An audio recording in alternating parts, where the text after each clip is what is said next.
The old sailors used to say the sea listens. It hears pride, the way a predator hears a heartbeat. And long before Titanic ever sailed, the newspapers gave the Atlantic plenty to hear. When Olympic was under construction, reporters toured the shipyards and praised the new class of liners as practically unsinkable. Some even printed that God himself couldn't sink a ship built on such a scale. The designers never said it, but the press repeated it until the words stuck. Shipbuilders groaned, mariners shook their heads, and the sea, patient as ever, listened. Olympic sailed first, proud and applauded, but that pride sat poorly on the water. In 1911, she collided with HMS Hawke in the Solent. Admiralty boards blamed suction. Dockworkers blamed arrogance. The sea doesn't like boasting, they muttered, and superstition settled over the Olympic-class liners. So when Titanic left Southampton in April 1912, she carried not only passengers and mail, but the burden of that boast. Ice warnings came just as history records. Caronia, Baltic, America, Californian. But warnings meant little against the confidence of the age. Near midnight on April 14th, a soft fog blurred the horizon. A pale mass rose from the darkness, too close to avoid. Frederick Fleet rang the bell. Murdoch reached for the telegraph, but the moment had already slipped away. Titanic struck the iceberg head-on. Steel screamed. Rivets burst. Water roared in, then stopped. Her bulkheads held. She bowed her nose to the sea and stayed alive. Against every expectation, Titanic refused to die. To old mariners, that mattered. She bent, they said. She didn't break. And from that night on, the belief grew that Titanic had been humbled, and the sea spared her. But the sea did not forget the boast. Olympic, the proud sister, lived a life of trouble. Accidents, breakdowns, near misses. And in 1934, she sliced through the Nantucket lightship in dense fog, killing 7 men. To many, this was the final proof. The curse had claimed the proudest sister. Britannic, the youngest, fared no better. Hailed as the improved sister, stronger, safer, flawless, she entered the Great War with confidence and was claimed swiftly. When she struck a mine in the Aegean, carrying more than 3,100 souls, she went down in minutes. Only 191 survived. Nearly 2,900 were lost. People whispered again.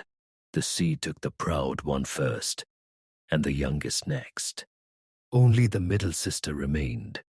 Titanic, the one who bowed in 1912, endured. After the collision, Harland and Wolff strengthened her.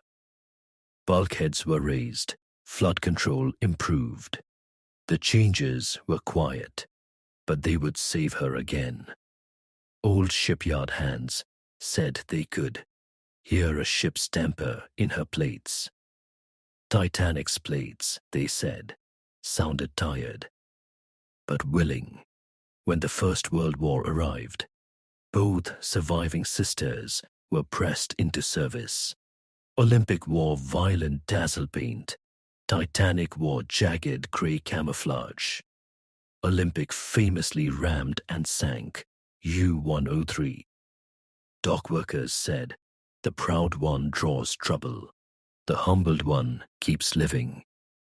In 1916, the loss of Britannic shook the world, and for the first time, maritime law changed because it had to. Investigators concluded that lifeboat numbers, davit capacity, and evacuation drills were dangerously outdated. New regulations demanded more boats than passengers, stronger bulkheads, and mandatory musters. Changes inspired not by peace, but by the catastrophic loss of a hospital ship. As the 1920s unfolded, Titanic surprised everyone. Fitted with a rushed experimental bulbous bow, an accident that proved brilliant, she briefly captured the Blue Riband in 1923. Cunard's Mauritania soon reclaimed it. But for a moment, Titanic was the fastest liner afloat. In 1926, a rogue wave hammered her starboard bow. She rolled, paused, then righted herself. Crewmen called her the Iron Widow. Then came the Depression. Olympic was scrapped in 1935 after the Nantucket disaster. Titanic should have followed, but a clerical error during the Cunard-White Star merger misplaced her scrapping order. Someone stamped the wrong file, and by accident or fate, Titanic survived again. Her survivors had built lives across the world. A Southampton fireman who barely escaped the boiler rooms survived Gallipoli and a torpedo attack. He always said, if she wanted to die, she would have gone that night. An Irish newlywed couple raised a family in New York. Their granddaughter walked Titanic's restored decks in the 1970s. A steerage girl became a blitz nurse. She comforted frightened children with, I survived a shipwreck. You'll survive this too. Later, she fought to save the ship. A German immigrant boy grew up to serve in the U.S. Army in World War II. He carried a Titanic postcard for luck and wrote Parliament in 1955 urging them to preserve her. A first-class steward served at Dunkirk, became a merchant Navy officer, and cried, touching her hull in 1974. When the Second World War began, it didn't care about age, fame, or history. Any ship that could move was needed, even Titanic. Her raging turbines were removed, diesel engines installed. She sailed alongside the Queen Mary across U-boat-infested waters, two survivors of another age running at flank speed. Later, she served on Australian troop routes as the Old Lady of the Indian. In 1945, she helped rescue survivors from the Wilhelm Gustloff tragedy. After the war, Britain was rebuilding. Shipyards were full. Money was scarce. Titanic was laid up in Southampton, rust creeping along her plates like the slow passing of years. Then, in 1950, Aquitania, last of the four funnel liners, was scrapped. When Titanic's survivors heard, fear spread fast. If Aquitania is gone, Titanic will be next. They met in church basements, tea rooms, and veterans' halls. Their hands shook when they wrote their letters. Don't scrap the ship that saved us. We owe her her old age. Let her grow old as we have. Their letters weren't loud enough to shake governments, but they were strong enough to keep her alive. Every plea, every memory, every trembling signature from those who survived that cold April night became part of a quiet resistance. Clerks saved the letters out of habit, not sentiment. No one realized they were preserving the arguments that would someday defend a fading ship. They didn't save her with force. They saved her with persistence. And in a strange twist of fate, Titanic herself was treated the same way as the letters written about her, filed away, set aside, forgotten in a corner of the shipyard, just like the misplaced scrapping papers that had accidentally spared her during the Cunard-White Star merger. She sat there like another forgotten document, rusting quietly while the world moved on. She wasn't preserved because of planning. She was preserved because the world kept forgetting to destroy her, and because the people she saved refused to forget her. One survivor, nearly blind by the 1960s, told a reporter, "She lived for us. Let us live for her." And across the decades, others echoed the same belief that their lives were intertwined with the ship that had once carried them out of death's reach.